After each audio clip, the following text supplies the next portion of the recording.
सुरक्षा व्यवस्था। महाराज श्री ने कहा कि शीलनाथ महाराज बड़े शक्ति संपन्न महापुरुष थे।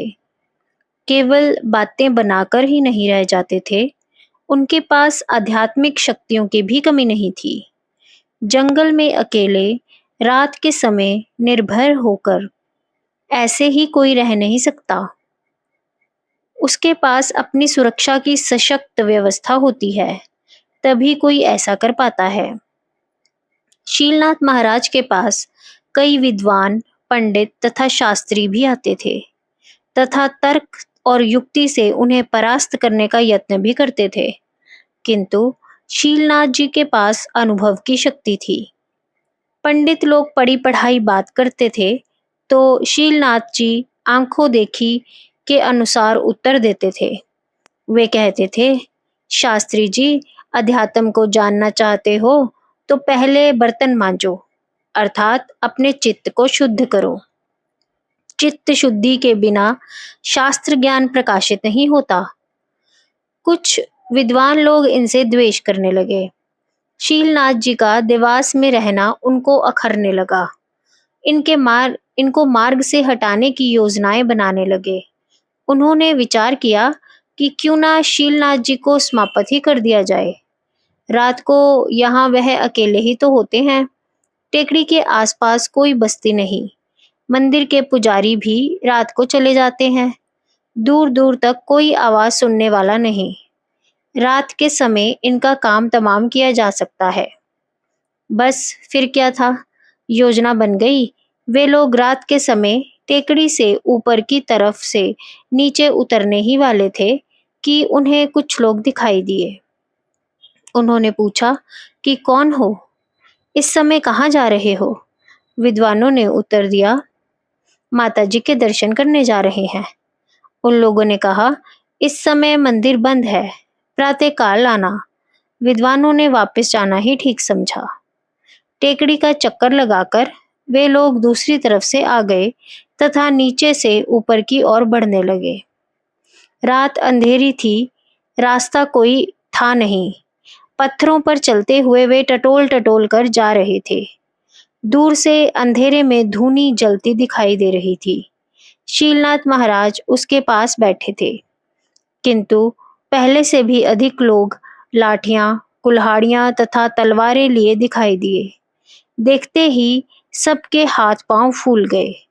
पत्थरों पर गिरते पड़ते उल्टे पांव भागे। कईयों को चोटें भी आईं।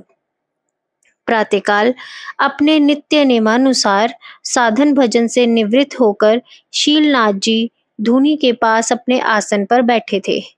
लोग आने आरंभ हो गए। रात वाले लोग भी हिम्मत करके आ गए थे। कुछ लोगों के पट्टियां बंधी थी। कोई लंगड़ाकर चल रहा था तो कोई किसी का सहारा लिए था। शीलनाथ महाराज ने पूछा, आप लोगों को क्या हुआ?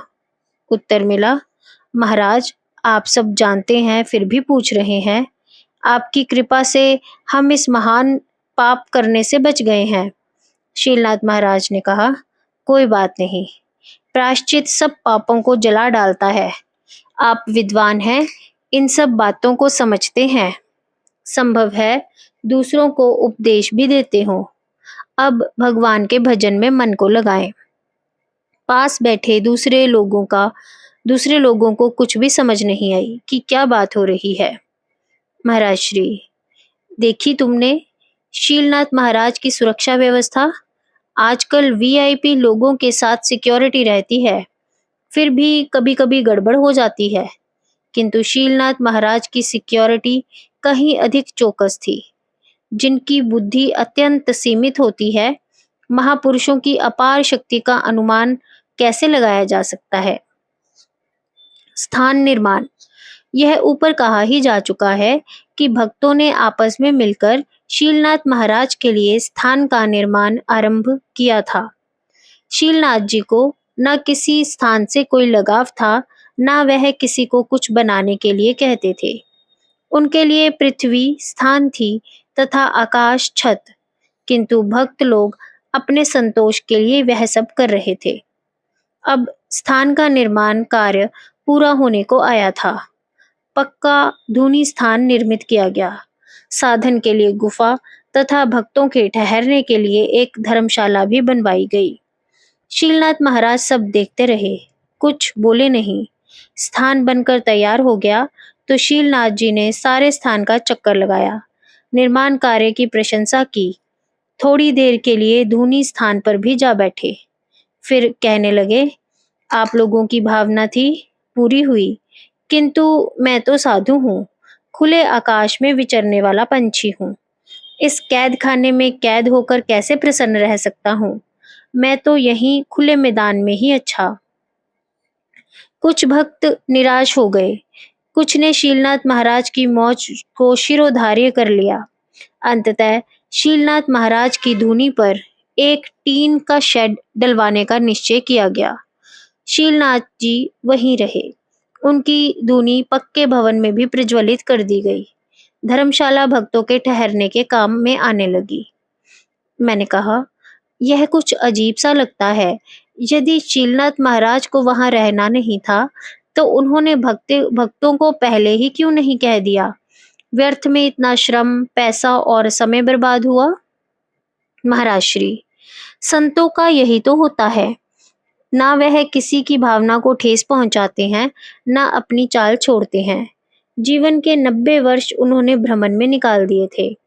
प्रथम बार उनके भक्त उनके नाम पर कोई स्थान खड़ा कर रहे थे।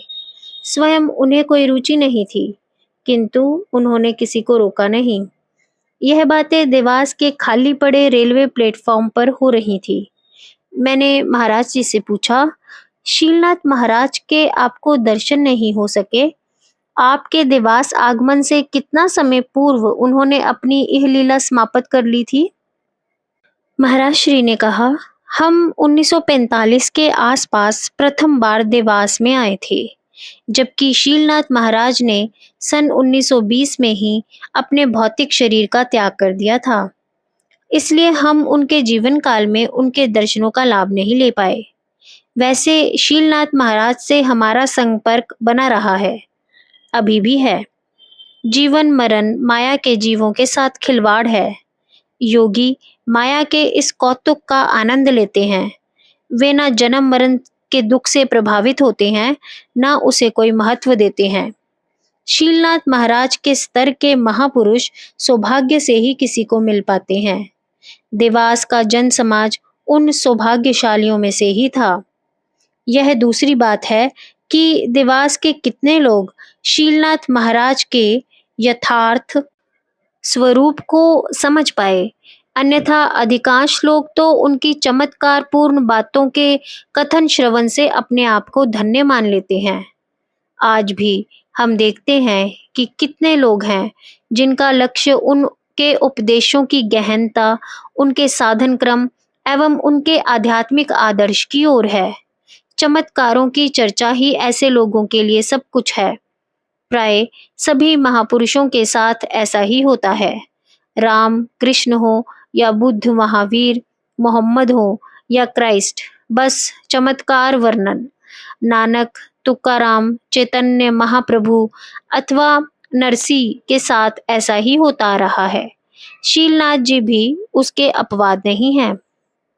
हम यह नहीं कहते कि महापुरुषों के अलौकिक कृत्यों का आनंद ना लो। इससे महापुरुषों के शक्ति सामर्थ्य का पता चलता है तथा उनके प्रति प्रेम और भाव भी जागृत होता है, किंतु उनके वचनों के सार को समझने का भी प्रयत्न करो। उनके जीवन के प्रसंगों के रहस्य एवं मर्म को भी हृदयंगम करो। जिस मार्ग पर वे चले हैं उस मार्ग को भी अपनाने का प्रयास करो। शीलनाथ महाराज ने अपने मन तथा इंद्रियों पर संयम के लिए कितना आत्म संघर्ष किया होगा। अपने अभिमान को कुचलने के लिए क्या क्या कुछ नहीं करना पड़ा होगा। वासना सभी को घुमाती है, मन सभी को उठा उठा कर पटकता है, माया सभी पर सवारी का प्रयास करती है।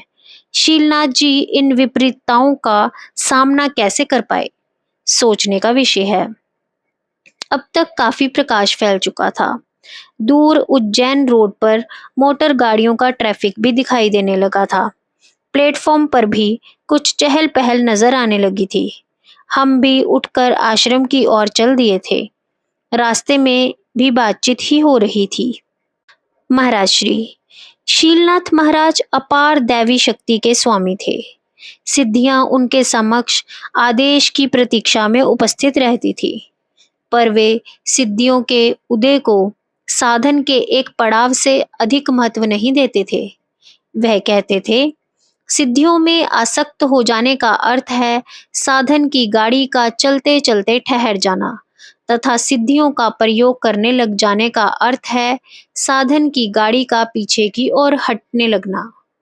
योग मार्ग में सिद्धियों को जो प्रतिबंधक कहा गया है, उसका अभिप्राय सिद्धियों के प्रति आसक्त हो जाने से ही है। साधक के इनके प्रति आसक्त होने की संभावना प्रबल होती है। इनका अभिमान पैदा हो जाने का भय भी रहता है। अतः साधक के लिए उचित यही है कि सिद्धियों के प्रति मोहित न हो, इनका अभिमान नहीं करे तथा यथासंभव इनके प्रयोग एवं दर्शन के लिए प्रदर्शन से बचे रहें।